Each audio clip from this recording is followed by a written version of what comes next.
Vamos falar sobre o transporte coletivo aqui na cidade de Teresina. O transporte enfrenta um momento crítico, uma dificuldade, mas apesar das falas duras, inclusive do secretário de Finanças, Robert Rios, parece que a coisa está caminhando para um bom desfecho. Vamos conversar aqui com a doutora Nayara Moraes. Tudo bem, doutora? Seja bem-vinda aqui ao Jornal do Piauí. Ela que é advogada e representante também do Sindicato das Empresas de Transportes Urbanos de Teresina. Doutora Nayara, boa tarde, seja bem-vinda. Estamos perto de um entendimento? Olá, boa tarde. Satisfação estar aqui com você. Acredito que sim, que nós estamos caminhando em bons diálogos. É preciso a gente destacar para a população que sempre o objetivo foi estreitar esses diálogos e, claro, chegar num consenso mais breve possível. Acontece que nós tivemos todo um desfecho, né, de encaminhamento de CPI e os desdobramentos, e é claro que isso demanda um tempo, e até a administração pública aguarda um pouco tudo isso, é o nosso sentimento. Mas agora, já depois que o prefeito noticiou aqueles 8 tópicos que ele considera indispensáveis para o sistema, após o CIT e o CETUT também terem encaminhado sugestões, nós tivemos a possibilidade, né, e um atendimento muito sensível, né, do secretário de Transportes, Major Cláudio, que nos recebeu, disse que estaria aberto, né, para dialogar com os presidentes do consórcio CIT, né, que é o consórcio mãe, e dos consórcios individualmente, para que a partir daí pudéssemos pensar estratégias. E o que foi mais interessante assim da fala dele é porque, no fundo, ele não desconsiderou tudo aquilo que a gente já vinha trabalhando sobre o contrato, sobre o equilíbrio econômico, sobre a necessidade de planilha financeira.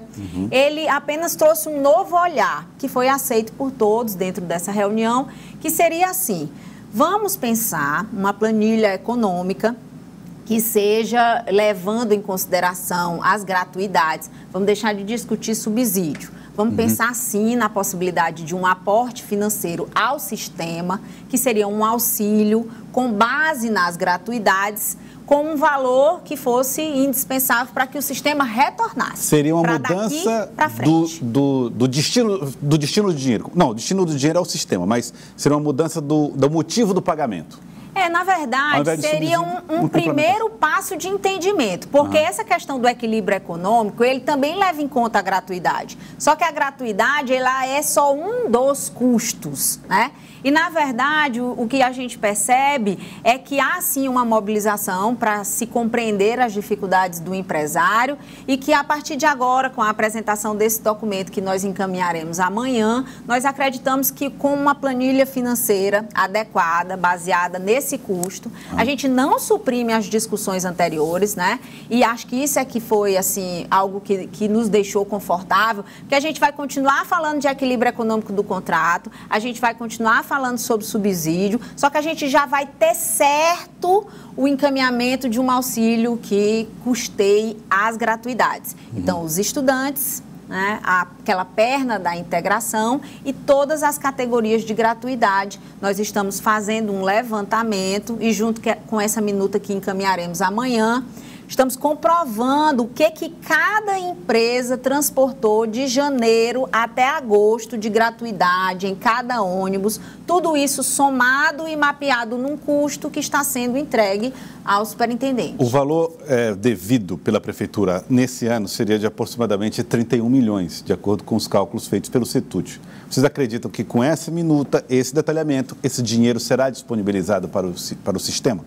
Nós acreditamos que sim, né? Quem está dentro dessa dinâmica de negociação nesse momento é o consórcio CIT. De uma forma direta, são todos os consórcios que estão trabalhando essa nova perspectiva de custeio, né? E esse custeio das gratuidades já é um recurso de aporte ao sistema, então já é importante. A gente vai continuar fazendo discussões, claro, com o passar do tempo, em relação aos valores da gestão passada, em relação à necessidade de custeio do equilíbrio dos outros custos. Isso aí não para. Acredito que também não pare no âmbito do município o próprio processo administrativo, as questões internas, o município deve continuar, mas em relação ao empresário, já é um ponto de olhar para frente, é um valor inequívoco, né, com base em gratuidades que foram transportadas, que já é um primeiro ponto de consenso, Porque eu acredito que a concordância de que as gratuidades precisam ser custeadas pelo ente público, isso aí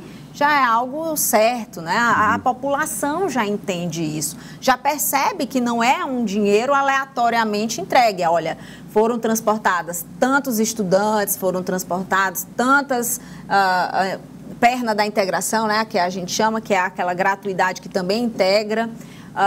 Tantas categorias somadas empresa por empresa, está aqui, ó. Isso é devido e isso é inconteste.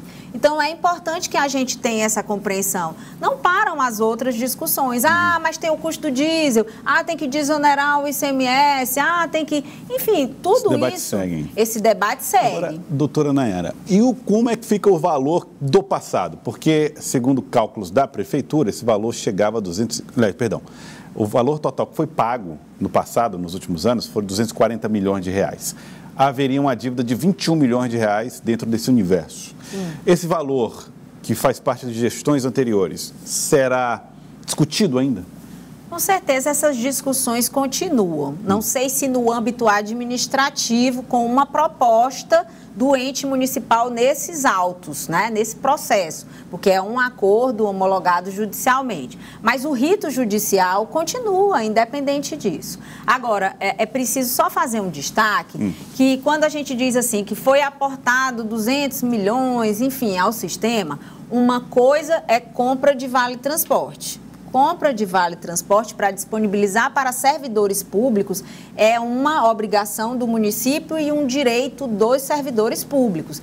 Isso é um recurso que não chega no sistema, não entra para o subsídio, é um outro recurso. Certo. Então, é preciso a gente fazer essa diferenciação exatamente para que as pessoas não pensem, nossa, e aí vem mais dinheiro? Olha, como é isso? Não, a gente está falando de uma perspectiva de pagamento inconteste, de valores de gratuidades somados um a um, empresa por empresa, conferidos no sistema de bilhetagem, né, auditados dentro desse processo, que sim, serão os valores que nós encaminharemos amanhã com uma minuta justificativa disso ao superintendente. Outra coisa também que eu percebo que a população não consegue compreender muito bem é o fato das empresas serem particulares, né, serem empresários, enfim, ter CNPJ, e esses CNPJ, essas empresas receberem dinheiro do poder público.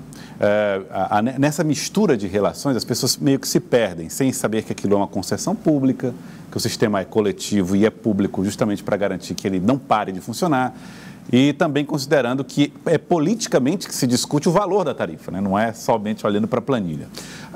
Como é que vocês tentam transmitir essa informação? Nós estamos diante de um modelo que ele é misto, metade público, uma parte público e também privado?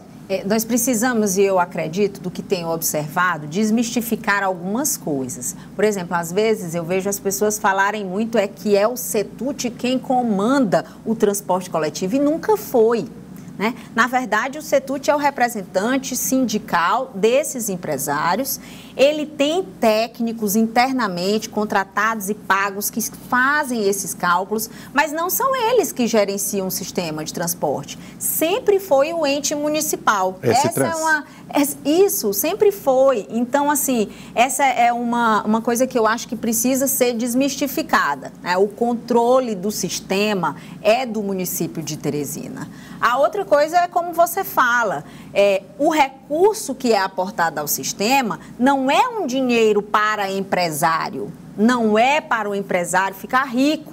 A gente está trabalhando uma dinâmica em que é um serviço público prestado por essas empresas e que precisa ser subsidiado. Imagine se fosse uma obra pública, vamos fazer assim uma comparação grosseira. Se o recurso não tivesse lá para construir uma ponte, aquela ponte não ia sair nunca. Eu lhe garanto que se faltasse o recurso para dar andamento a uma obra, o empresário pararia a obra e diria, olha, quando me pagar eu continuo aqui a ponte.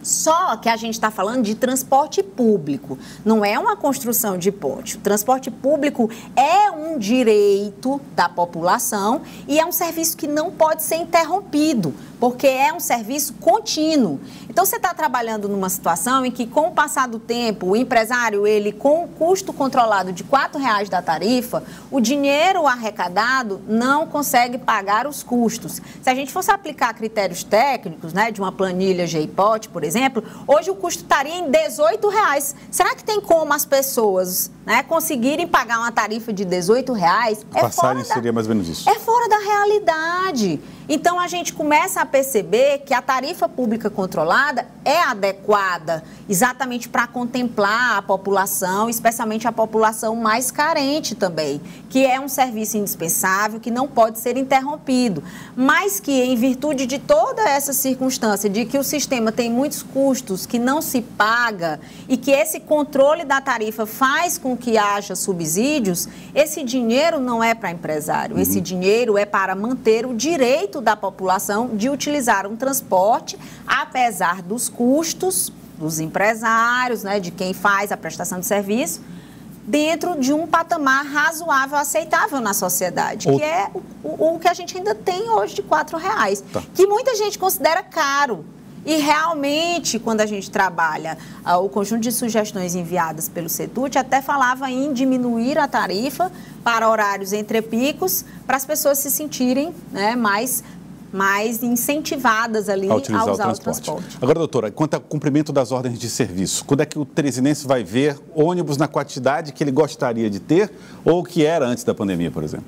Todas essas ordens de serviço, havia uma justificativa exatamente fundamentada nessas questões de por que não teria condição de fazer o atendimento. Hoje a gente transpedia uma quantidade X de ônibus, vocês não atendiam e justificavam? E muitas vezes justificava. Hoje a gente está trabalhando com uma frota de 145 veículos e a gente pode disponibilizar mais porque os empresários, eles têm os ônibus, né? Inclusive estão dispostos a fazer a aquisição de veículos com ar-condicionado, com Wi-Fi para atender aquelas propostas. E é exatamente por isso, e aí a gente percebe que nesse ponto foi uma preocupação também do superintendente, do Major Cláudio. Ele disse assim, olha, quando vocês entregarem essa planilha financeira, por favor, vejam como vocês podem apresentar um cronograma de cumprimento das ações que foram apresentadas pelo prefeito. E nós estamos exatamente motivados na construção desse cronograma.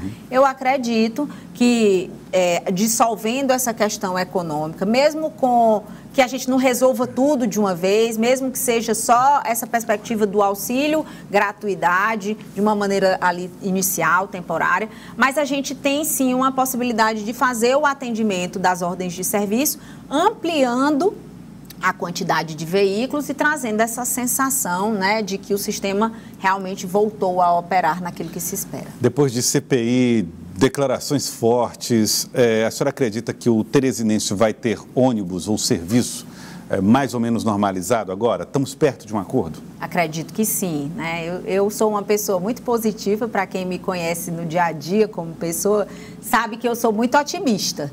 E, assim, realmente, em alguns momentos a gente olha e parece que não enxerga a luz. Mas eu acho que mudar a ótica, né, dizer assim, olha, os direitos de vocês, a gente vai vendo com o passar do tempo, vamos olhar agora essa possibilidade, um valor indispensável para o sistema retornar, é um auxílio, é um aporte ao sistema.